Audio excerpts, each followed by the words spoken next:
Trabaho kay responsable. Mga puso pagkaboy sa mapatay ng mga idik sa suba nga sakop sang barangay Visa Alegre sa Bacol City, gin pakamalaot sang punong barangay. Samtang biosecurity kag sanitation team hugot ang kampanya kontra ASF sa ilang lugar. Yaring balita ang atong gintutungka.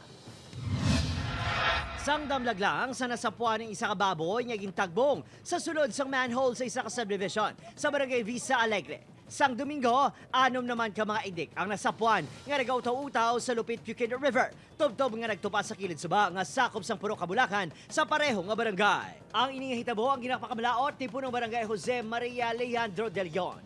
Makabig isa kay responsable nga pang ginawi ang ginobra sang tag-iya sang baboy suno pa sa kapitan. Suspetsa sini, posible may balatian na ang nayon.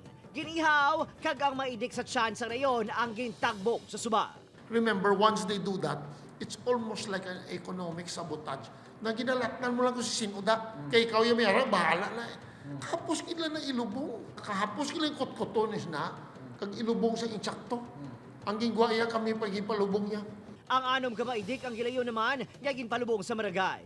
Ginaduso-subong sa kapitan sa LGU ang ASF Task Force nga tutukan ang insidente. Kag panaugan sa nagkakaigo nga penalidad ang may kahimuan sini. Samtang, bilang pagpangaman sa ASF, masobra 750 ka mga baboy sa masobra 130 hog growers sa barangay, ang hugot nga ginamonitor sa biosecurity kag sanitation team dalahingyo sa mga nagasagod sang baboy nga gilayon mag-report kung nagamasakit ang ila hinuptanan. Ginapangabay lang namon ang cooperation sa tanan nga taga Vista Alegrehanon nga maki-cooperate gid sa tanan, mag-declare gid sila sang tama nga pagdeklara sa among health workers. Buligay lang kami kung anong may ara sila da kay para makasunod kita sa ginatawag nga procedures. Ngayon sila mag-hadlock, mag-report sa ilang mga baboy nga gamasakit. Kay puro para kuno nga i-bidyuhan mo kung nagamasakit bi mo baboy, i-bidyuhan mo pagtapos i-send sa messenger sang PIO. Kay para ma-monitor sang si Tibet kagkadtuan nila. Opod, Kiril Casillo, Adrian Priatos, One Western Visayas.